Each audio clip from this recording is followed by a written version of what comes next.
Sa Tagalog po, itong sinabi, at araw-araw sila'y nagsisipanatiling matibay sa pagkakaisa sa templo at sa pagpuputol-putol ng tinapay sa bahay-bahay, at nagsisikain sila ng kanilang pagkain na may galak at may katapatan ng puso. 47. Na nangagpupuri sa Diyos at nangagtatamo ng paglingap ng buong bayan, at idinaragdag sa kanila ng Panginoon araw-araw yaong nangaliligtas. Napakaliwanag sa talatang ito, mga kapatid, na ang Panginoon ang magdaragdag. Siyang magtawag, mga kapatid. This week ay merong binigay namin sa ating Panginoon. Napapansin ko, mga kapatid, sa mga, lalo na palagi akong bumibiyaya sa nagugutom. Di ba, pagdadaan ka sa mga food chain, lalo na yung mga fast food, mga restaurant. Paglalapit ka sa counter, mga kapatid, merong dalawang tanong na itatanong sa iyo. Dine in, take out. Sa ibang bansa, ang kanilang tanong is, for here or to go? Sa Singapore, mga kapatid, ganito, eating here, taking away. Yung mga kapatid, first time ka, mga kapatid, hindi na muna. Ayan. Ayun pala, mga kapatid, eating here, taking away. Tapos ang bilis pa na pag-salita, mga kapatid. So I would like to preach a simple subject, mga kapatid, is dine in and take out. Dine in, take out. Hold. Ilay ko, mga kapatid, ang foundation dahil maraming naglilingkod sa Panginoon na dine in lang, hindi nagti-take out. Amen. Amen. The will of God for the church is dining in and then take out. The Lord impressed me with this word, with this line. Ano mang nangyari sa atin, mga kapatid, mula Monday hanggang Sabado ay mas mahalaga kaysa nangyayari dito tuwing Linggo. Ulitin ko, mga kapatid. What is happening from Monday to Saturday is very important than what happened on Sunday. Before tayo upo, mga kapatid, madaling alalahanin ang pangangaral ngayon. Dine in and take out. Kamay natin katabi, mga kapatid. Hallelujah. Praise God. Pwede niyong pilingin din sa Singapore. Eating here, taking away. Amen. Praise God, no? Malapit na yung December, mga kapatid. 2 linggo na lang, no? Bibitaw na yung November. Ang bilis ng panahon, no? At medyo mag-ingat tayo, mga kapatid, no? Be vigilant kasi puro kainan, no? At kasama sa mga kainan, meron ding mga drinks, no? Alala ko tuloy, no? Meron daw consult sa doctor dahil kapag iinom siya ng soft drinks, mga kapatid, ang sabi niya, Dok, pag bibili ako ng soft drinks, pag iinom ako, napapansin ko na medyo sumasakit yung tiyan ko. Pero sabi niya, pero Dok, pag nililibre ako, parang hindi sumasakit yung aking tiyan. Sabi ng doktor, alam ko na ang dahilan niyan. Medyo numinipis yung iyong atay at kumakapal lang yung mukha.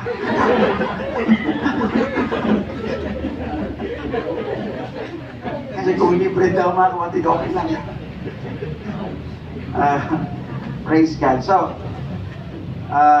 of course, let us be careful, mga kapatid, na maging, kasi yung templo ng Panginoon, ang ating katawan, mga kapatid. Mas marami tayong magawa kung medyo healthy tayo. Amen.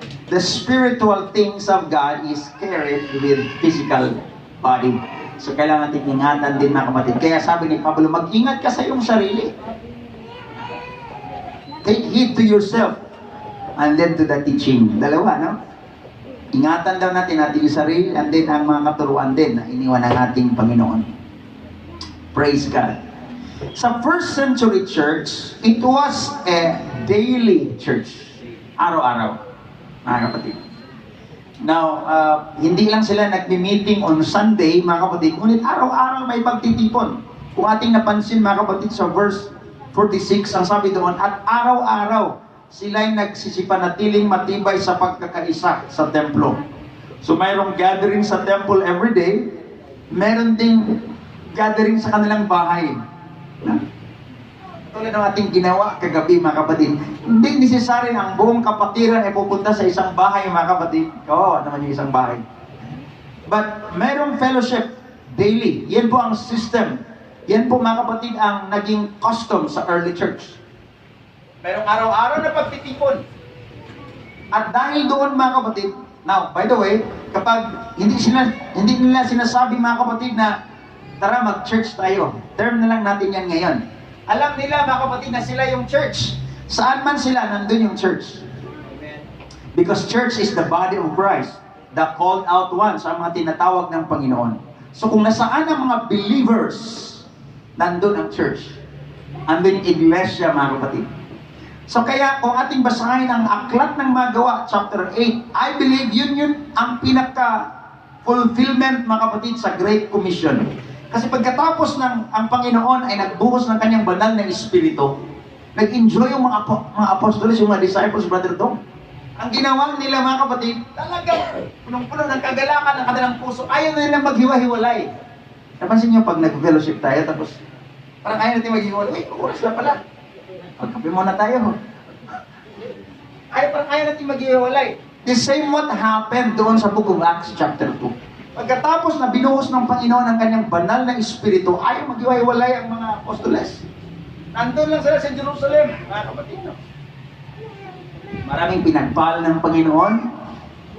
Yung sobra-sobra ang kanilang tinatangkilik, mga kapatid, dinala nila doon sa paanan ng mga apostoles, mga kapatid, and they distributed. Kung sa pangangailangan. Ayaw nilang maghiwalay, ayaw nilang lumayo. I believe na ang sabi ng Panginoon, ayaw yung tuparin ang aking utos. So ang sabi ng, kung ating basahin, mga kapatid, chapter 6 and 7, nagpadala ang Diyos, pinahintulutan, na mayroong great persecution. Mayroong malaki, mga kapatid, na pag-uusig laban sa iglesia. So nangyari po, dahil doon, mga kapatid, ang chapter 8 ay nagsasabi sa chapter 8 verse 1, and there arose a great persecution against the apostles and the believers in those days. Mayroong malaking pag-usig sa lahat ng naglilingkod. To the point, mga kapatid, na kailangan silang maghiwa-hiwalay. Ang naiwan lang sa Jerusalem ay ang 12 apostles. Andun lang sila. But the rest of the believers, okay? Paki-project yung yung chapter 8 verse 1 ng Book of Acts. And Saul was consenting unto his death, and at that time there was a great, now by the way, si Saul, mga kapatid, after niya na namatay si Stephen, hindi pa converted si Saul niyan, mga kapatid. Siya ang naghuli at nagbigay ng pahintulot upang patayin si Stephen, the first martyr. Pinatay siya sa pamagitan ng bato, mga kapatid. Si Stephen, one of the 7 elders or deacons na napili, mga kapatid, wise. Saul was consenting unto his death about Stephen. And at that time, there was a great persecution against the church, which was at Jerusalem. And they were all scattered abroad throughout the regions of Judea and Samaria, except the apostles. Kaya siya, mga kapatid, but kung balikan natin, mga kapatid, ang Matthew chapter 28, verse 18-19, ang sabi ng ating Panginoon, go ye therefore and teach all nations, baptizing them in the name of the Father, of the Son, of the Holy Spirit, teaching them. At kung ating tingnan, mga kapatid, doon sa Acts chapter 1, verse 8, sabi ng Panginoon, but ye shall be witnesses unto me both in Jerusalem, in Judea, and in Samaria. Ngayon, ang mga naglilingkod sa Panginoon, ayaw nila maghihiwalay. Dito na tayo sa Jerusalem. Kung hindi tayo mag-ingat, mga kapatid, medyo mabilis na i-adapt kung saan tayo komportable. No? Talagang nature natin, mga kapatid, kung saan tayo komportable, parang ayaw natin lumabas doon. The same what happened to the early church. Dahil medyo maganda yung Jerusalem, mga kapatid, ayaw nilang magsikalat. Pinadalhan sila ng Panginoon ng pagsubok. Alam niyo ang pagsubok, mga kapatid, minsan, ipadala ng Panginoon yan upang matupad ang kanyang layunin sa ating buhay. Everybody say amen. Kaya pasalamatan natin ang Diyos sa pagsubok. Dahil doon pala matutupad ang kanyang kalooban, mga kapatid. So sa early church, ayaw nilang mag-disperse, ayaw nilang maghiwa-hiwalay. They remain in Jerusalem. And yet, ang sabi ng Bible, pinadalhan sila ng Panginoon, pinahintulot ng Panginoon na mayroong persecution against the church. And they're all scattered abroad throughout the regions of Judea and Samaria, except the apostles. Here we go now. Anong nangyari, mga kapatid? Anong effect? Anong result? Go straight to verse 4, chapter 4. Okay? Therefore, they that were scattered abroad went everywhere preaching the word. Lahat na nagkalat, mga kapatid, ay nangangaral sila ng salita ng Panginoon. Please be reminded na hindi ito mga apostles. Lahat ng believer. Everybody say amen. So, pakinggan natin ito, mga kapatid. Every believer is a minister. Oh, by the way, ang word na minister, kanina sinabi ko sa Sunday school time, ang original, mga kapatid, na context ng minister is a verb. Hindi siya noun. Nung lumipas ang panahon, naging office, minister. But in the original context, ang word na minister is a verb. Kaya madalas ginagamit ni Pablo, ministering one to another. That means serving one to another. Hindi siya office ang pagiging minister. Serve. No? Amen. So, lahat ito, mga kapatid, kapag ating tingnan, lahat sila na nakakatanggap sa ating Panginoon, naging daluyan ng pagpapala at naging mangangaral. Ang lahat magsabing mangangaral.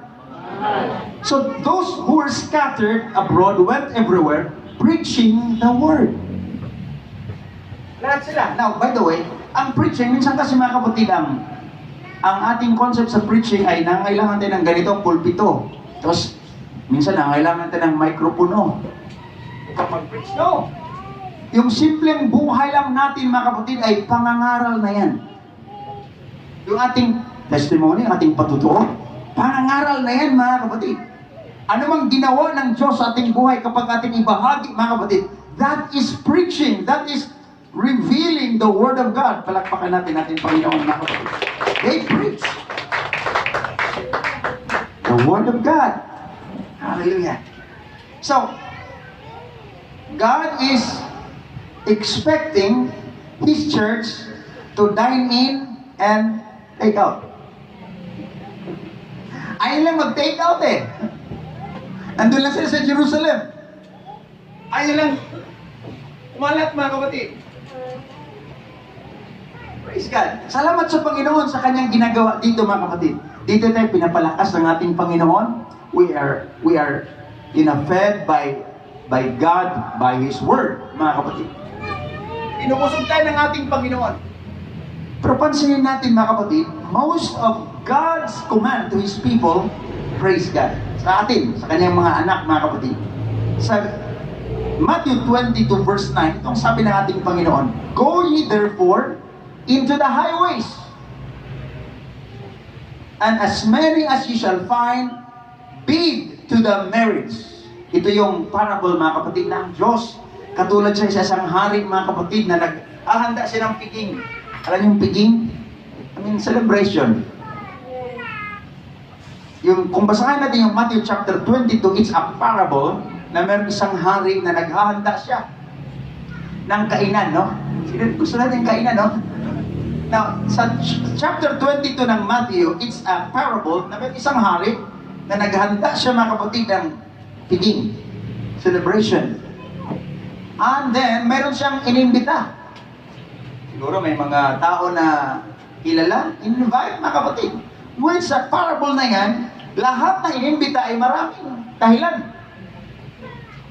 Nang inimbita, ang kanyang dahilan, medyo nakabili ako ng bagong baka. Subukan ko muna. Ngayon, naiararo. Kung sa ating kapanahonan ngayon, hindi nag-ano siyang, nakabili ako ng sasakyan, medyo i-test drive ko muna. Kaya, medyo maganda yata ngayon mag-resort. Saka na lang. No? So, maraming invitation, mga kapatid, pinadala ang hari doon sa mga tao. At nung dumating na yung, malapit na yung celebration, malapit na mga kapatid, konti lang nandun. Ang ginawa ng hari, agad-agad siya nagpadala ng kanyang servants. Kaya sabi niya, go to the highways. Doon sa mga tabing daan, no? Di ba, pag may celebration, di ba, sinisulat natin kung sino ang i-invite? We reserve 2 seats for you. Diba? Tapos may makan. Siguro yun ang ginawa ng hari, mga kapatid. Merong specific names sa mga invited na mga guests. Ngunit hindi pumunta doon. Nung tinina ng hari, wala doon, mga kapatid. Marami silang dahilan. Kaya ang sabi niya sa chapter 22, verse 9, go ye! Nagpadala siya ng mga servants. Go ye therefore into the highways, and as many as ye shall find, bid to the marriage. Kahit sino, dalhin nyo doon sa kasalan. Sa piging, sa kasalan.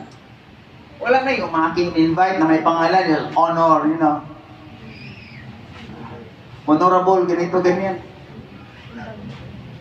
Wala, hindi dumating. Kaya ang sabi ng hari, kahit sinong inyong masumpungan, dalhin nyo doon sa kasalan. Kung basahin natin mga kapatid, ang sabi ng Bible, the kingdom of heaven is likened unto a king who prepares table, mga kapatid. Merong celebration, merong marriage. That means, ang ating Panginoon, it doesn't matter kung anong background sa buhay. Hallelujah. Lahat po ay i-invite ng ating Panginoon. Hallelujah. As many as you shall find, go to the highways. And as many as you shall find, be to the marriage. Yung ating mga kaibigan, mga kapatid, ating invite sila. Naghahanda ang Panginoon. Hallelujah. May hinanda na buhay na walang hanggan para sa... Let's go! Amen. Palagpakan at purihin natin ating Panginoon. As many as you shall find, bid them. Invite them to the marriage. 28 verse 19 ng Matthew, mga kapatid. Go ye therefore. Praise God. So, actually mga kapatid, maraming take out ang gusto ng ating Panginoon. No? Go ye. So that means to go. Ang paglilingkod sa Panginoon ay mas maraming instruction na to go. That means, eat here, or dine in, and then take out. Marami kasi naglilingkod sa Panginoon na pagkatapos, dine in lang mga kapatid, pagkatapos yun na. And then, babalik naman sa next week. And then, dine in lang mga kapatid, and then take out. Walang take out. Everyone say amen. God wants us to dine in and take out dahil maraming nangailangan mga kapatid, maraming makakaalam sa kabutihan ng ating Panginoon. People are hungry. Hallelujah.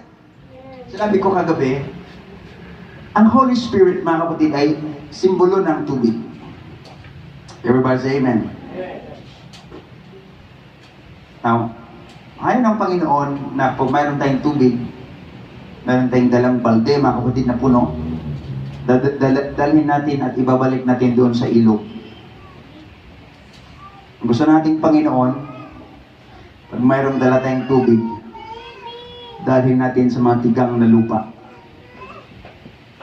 Dahil yun ang nangangailangan ng tubig mga kapatid, yung mga tanim na nakatanim doon sa tigang na lupa.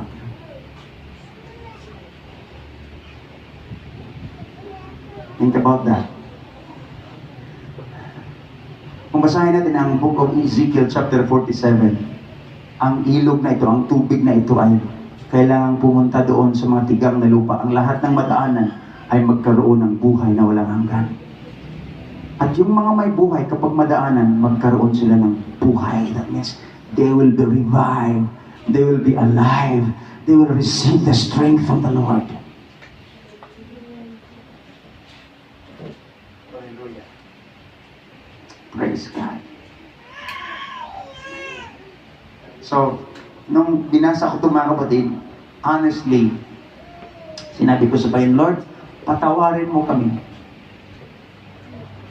Dahil malayo pa kami, alam kong yun ang kalooban mo, Panginoon. Malayo pa kami sa pattern na iyong iniwan sa unang iglesia. So, God, Lord, forgive.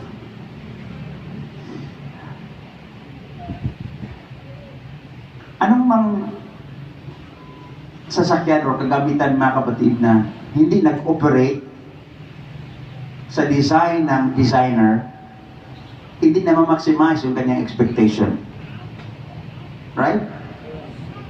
For example, mayroong isang formal mga kapatid na dinesign sa mas malakihang pagbungkal. At ginagamit lang natin mga kapatid sa 100 square meters o kaya 500 square meters mga kapatid. Hindi siya na-maximize. Everybody's amen. I'm praying to God. Hallelujah. Ayaw mong magtagal mga preaching. I'm praying to God at lahat tayo mag-pray mga kapatid that God will somehow end our mindset na ang church mga kapatid ay we gather and then we eat and then go home. Amen. Pag-design ng Panginoon sa church, dahil tayo ang church. We gather, we eat together, and then take out to those who need. Ang ating Panginoon, mga kapatid, salamat sa Panginoon, meron tayong lugar. But Jesus, wala siyang building, mga kapatid, na nakapermanente. Binasa ko ang church history, mga kapatid, hindi sila nag-dedicate ng building not until 300 AD. But from 1st century, 2nd century, about 300 years, walang building na dinedicate. Pero ang sabi ng Bible, pinuno nila ang buong Jerusalem sa katuruan. They filled Jerusalem with the doctrine to the point, mga kapatid, na nagkaroon na ngayon ng insecurity ang Roman Empire. Yun ang dahilan kung bakit inuusig sila, pinagpapatay sila, sinusunog mga kapatid. They filled Jerusalem with their doctrine. Hallelujah. Pinuno nila ang buong Jerusalem and then eventually to Judea and to Samaria. Hallelujah. Praise God. Praise God. Praise God. The essence of being disciple, ang pagiging alagad ng ating Panginoon, is measured not just on Sunday, but from Monday to Saturday. Everybody say amen. Ay, hindi ko alam but ito yung dinidil ng Panginoon ngayon. Tell my people what's happening from Monday to Saturday is more important to me than what will happen on Sunday. What's happening on Sunday. Hallelujah. Tayo ngayon mga kapatid. Praise God. Glory to God. Kung victorious tayo mga kapatid from Monday to Saturday, ang mangyari tuwing Sunday is celebration. Hear me now.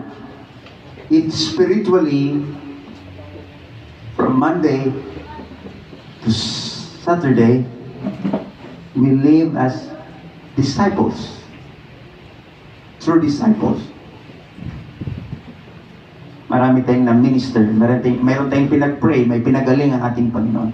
You know what will happen on Sunday? Umpisa pa lang mga kapatid, testimony na agad. Amen. So what kind of service would it be? Now, Praise God. Salamat sa katotohanan. Salamat sa revelation ng Panginoon. There's only one God. We know Him. Jesus is the revelation of God in flesh. We know Him, mga kapatid. But I feel na gusto tayong dalhin ng ating Panginoon. Hallelujah. Na maging natural na lang sa atin, mga kapatid. Maging normal na lang ang miracle. From Monday to Saturday. At kung may nangangailangan, agad natin ipag-pray, mga kapatid. This week, mga kapatid, habang binisita ko si Sir Peter, meron siyang naramdaman. We prayed together. Minahiya kahit doon sa gym, mga kapatid, pray. Kahit sinong ating get in contact, mga kapatid, kung nangangailangan ng prayer, let's pray, mga kapatid. Doesn't matter, nasaan man tayo, mga kapatid. Let's be apostolics. Hallelujah. Hallelujah. Praise God. Hindi ko alam kung anong ating struggle from Monday to Saturday. But God is directing us, amen, na ang ating Sunday is celebration. Hindi time to struggle, mga kapatid, na mag-breakthrough pa tayo sa ating Panginoon. Hallelujah. Praise God. What if kung mayroon tayong na-minister, mayroon tayong na share ng salita ng ating Panginoon, excited siya, mga kapatid. Tumanggap siya sa Panginoon. Oh, hallelujah. And then, nadala natin siya sa Panginoon, nabahagi na natin sa Panginoon. Di ba lalo tayong i-build up ng ating Panginoon? The more tayo, mga kapatid, natitibay sa ating paglilingkod sa Panginoon. Oh, yes. Hallelujah.